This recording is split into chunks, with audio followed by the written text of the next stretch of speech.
Bienvenue dans cette nouvelle édition du Morning News. Au sommaire, situation tendue ce dimanche 1er mars en Guinée-Bissau. Cipriano Kassama, président du Parlement, a renoncé à son poste de président par intérim, alors que le Premier ministre sortant Aristide Gomez affirmait lui que son domicile avait été encerclé par les militaires. 10%, c'est la part que le plan de trésorerie de la République démocratique du Congo a décidé d'accorder aux investissements pour l'exercice 2020.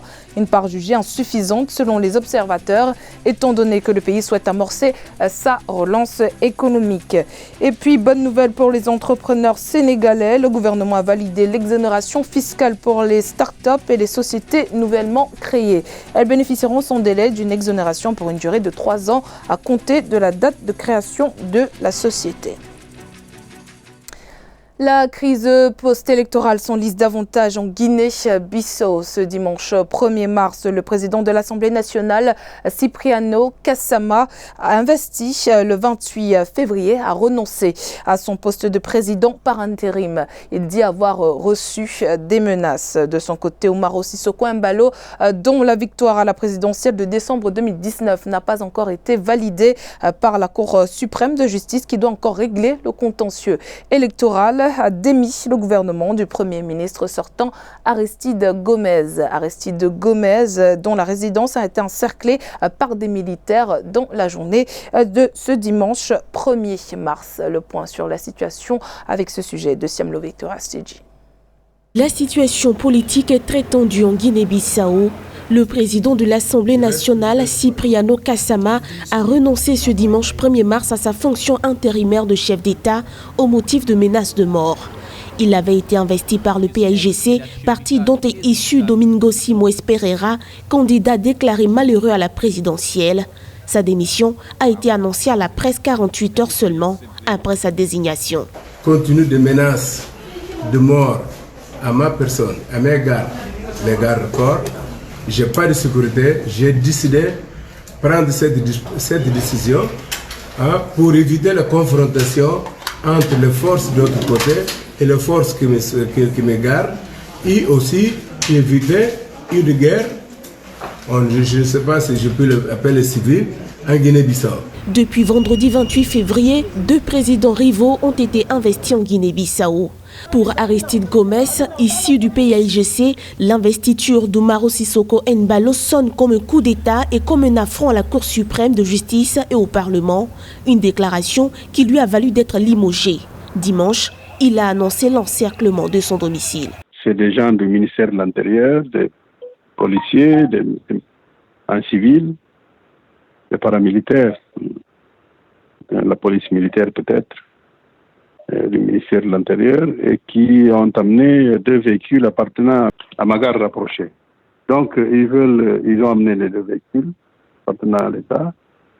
Ils ont voulu amener même mon véhicule personnel. Déclaré vainqueur par la Commission nationale électorale, Umaro Sissoco Embalo s'est fait investir malgré les appels au recomptage des voix lancés par son adversaire depuis janvier. La Cour suprême de justice, qui avait exigé un nouveau dépouillement national des votes du second tour des élections présidentielles, n'a pas encore validé le scrutin. Fodil Boumala, ex-journaliste de la télévision nationale et figure du mouvement de contestation Irak, a été acquitté par la justice algérienne ce dimanche 1er mars. En détention provisoire depuis son arrestation en septembre 2019, Fodil Boumala était poursuivi pour atteinte à l'intégrité du territoire, un crime passible de 10 ans de prison et diffusion de publications pouvant porter atteinte à l'intérêt national, délit passible d'1 an d'emprisonnement. Lors de son procès, le 23 février 2020, le parquet avait requis 1 an de prison ferme à son encontre. La diversification de l'économie, condition sine qua non au développement de la République démocratique du Congo, diversification prônée par le président Félix Tshisekedi qui nécessite des investissements. Cependant, le plan de trésorerie de l'État pour l'exercice 2020 n'accorde que 10% aux investissements. Certains experts se disent sceptiques quant aux attentes des objectifs sur ce plan. Reportage de notre correspondant Jacques Amboka. En République démocratique du Congo, sur un budget d'environ 11 milliards de dollars pour l'exercice 2020, le plan de trésorerie prévoit d'allouer que 10% aux investissements. Le budget alloué au fonctionnement des institutions et au paiement des salaires des fonctionnaires tourne autour de 70%. Une inquiétude qu'expriment les analystes. C'est triste à constater que 10% seulement des recettes seront consacrées à l'investissement. Pour un pays qui espère aller vers un développement intégral dans tous les secteurs, consacrer 10% seulement des recettes à l'investissement, c'est un peu inquiétant. 11 milliards de dollars de budget de l'État, c'est une première pour les pays. La maximisation des recettes de l'État reste un défi pour atteindre les objectifs. Malgré tous ces potentiels, la République démocratique du Congo peine toujours à diversifier son économie. Il y a d'autres secteurs qu'on peut développer. Il y a le secteur agricole. On parle aujourd'hui de 80 millions d'hectares de terres arables, mais on ne sait pas où se trouvent ces 80 millions parce qu'aujourd'hui en RDC, il n'y a pas encore de cadastre agricole provinciaux. Aucun n'a été mis en place. Et aussi, il faut investir massivement dans les infrastructures, notamment les routes. Avec 10% alloués aux investissements, d'aucuns restent pessimistes quant à la relance de l'économie congolaise telle que souhaitée par le chef de l'État. Par ailleurs, plusieurs autres pesanteurs négatifs affectent cette économie, dont la corruption et l'écoulage des recettes estimés à 80% fin 2018. Selon une étude réalisée par l'Institut international pour l'environnement et le développement, l'Afrique, qui est l'une des régions les plus touchées par les changements climatiques, ne mobilise qu'une infime partie du financement climatique. De l'avis de certains analystes, développer des instruments de financement et des stratégies innovantes pourra entraîner une croissance rapide de la finance climatique sur le continent. Les précisions d'Aïssatou Bari. Le financement climatique annuel a franchi la barre des 500 milliards de dollars pour le compte des années 2017-2018. Une mobilisation supérieure de 25% à celle des années 2015-2016. Mais le continent africain, qui est l'une des régions les plus touchées, ne mobilise qu'une infime partie du financement climatique, soit moins de 10% selon l'Institut international pour l'environnement et le développement. Les propositions des projets provenant des collectivités accèdent difficilement au financement. Et même s'ils arrivent qu'ils accèdent au financement, s'il n'y a pas d'entité exécutant, c'est-à-dire au niveau local, il sera difficile donc de voir les incidences de ces financements-là. Les principales causes du sous-financement des populations vulnérables seraient dues à l'absence d'une priorisation de ce type d'action et la capacité des communautés locales à mobiliser le financement. Il serait bien de mettre en place, à mon avis, donc des systèmes comme la décentralisation de la finance climat qui travaillent avec les politiques de décentralisation, c'est-à-dire les collectivités, à mettre en place donc des systèmes de crédit ou bien d'accès direct des financements qui facilitent, disons, la mise en œuvre ou le financement donc d'activités concrètes de terrain, c'est-à-dire soit des digues anti-sel ou bien de projets de régénération des terres. À la COP21 qui s'est tenue en 2015 à Paris, les parties ont convenu de mobiliser 100 milliards de dollars à l'horizon 2020 pour aider les pays en voie de développement à faire face au réchauffement climatique. Une ambition financière qui sera revue à la hausse en 2025. Les nouvelles start-up sénégalaises bénéficient désormais d'une exonération d'impôt de 3 ans. Une loi a été votée en ce sens pour permettre aux jeunes entreprises sénégalaises de se développer. La loi s'applique à partir du moment où l'entreprise est fonctionnelle. Les précisions d'Ange Nomeillon. Les startups sénégalaises reçoivent un nouveau coup de pouce. Depuis le 28 décembre 2019, elles bénéficient d'une exonération fiscale qui dure 3 ans. La loi qui a été votée entre en vigueur à partir du moment où l'entreprise a été créée. Il faut bien mettre un encadrement administratif, un encadrement fiscal, parce qu'aujourd'hui aussi, tous les autres secteurs sont bloqués. Le chômage est énorme, les gens, surtout les diplômés, peinent à trouver de l'emploi. Et donc, c'est un créneau aujourd'hui que le Sénégal suis porteur et voudrait profiter justement de sa disponibilité en termes de technologie et pour quand même mettre les jeunes Sénégalais dans cette dimension de start-up. La nouvelle loi en vigueur prend en compte les entreprises qui ont été créées en 2019 et celles qui ont vu le jour depuis le 1er janvier 2020. Outre les incitations fiscales, le texte prévoit de créer une plateforme en ligne pour les entrepreneurs qui souhaitent labelliser leur société en tant que start-up.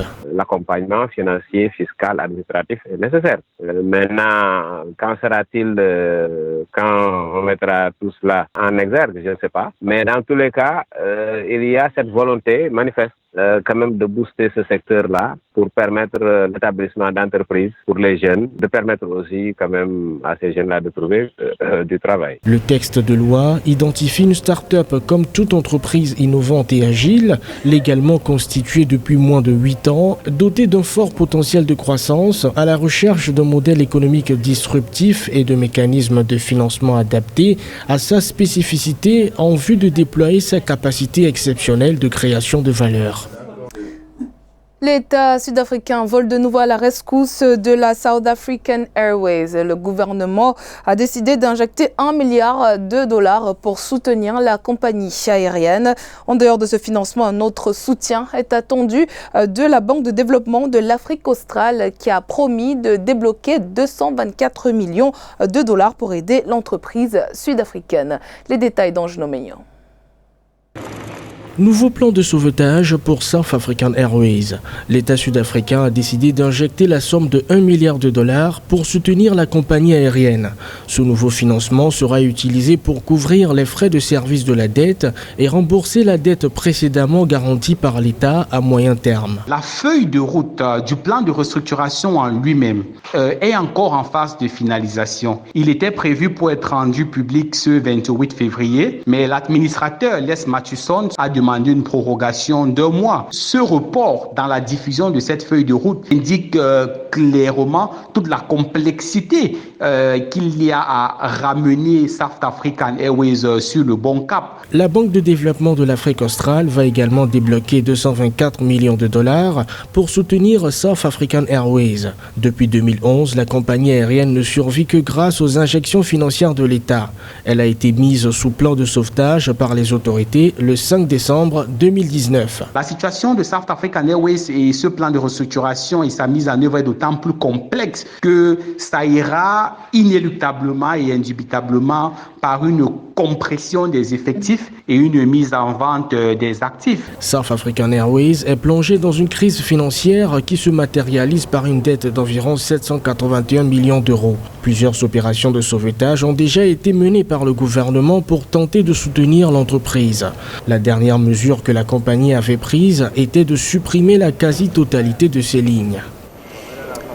Le raffia est une fibre végétale utilisée de multiples manières, une plante que l'on retrouve dans de nombreux pays africains, comme par exemple au Mali. D'ailleurs, les artisans maliens raffolent de ce matériau. C'est le cas des artisans d'Amdalaï dans la capitale Bamako, qui essaient de valoriser le savoir-faire local par la fabrication de meubles de tout genre à base de raffia.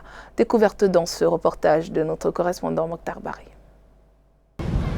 Le raffia, une plante qui porte les berges des cours d'eau comme celui du Niger au Mali, est d'une utilité multiple. En effet, les artisans maliens exploitent cette plante comme c'est le cas avec ceux de Amdalaï, qui en font des meubles, chaises, tables à manger, lits, armoires ou poulaillers. Ils sont plusieurs à en faire du travail du raffia un métier. Nous avons des difficultés avec les agents des eaux et forêts. Il y a beaucoup d'artisans également, ce qui fait que chacun veut forcément gagner quelque chose. Nous-mêmes, nous transportons parfois la matière première jusqu'au lieu de fabrication, parfois sans bénéfice. Les artisans du raffia se retrouvent un peu partout au Mali, principalement dans la capitale Bamako.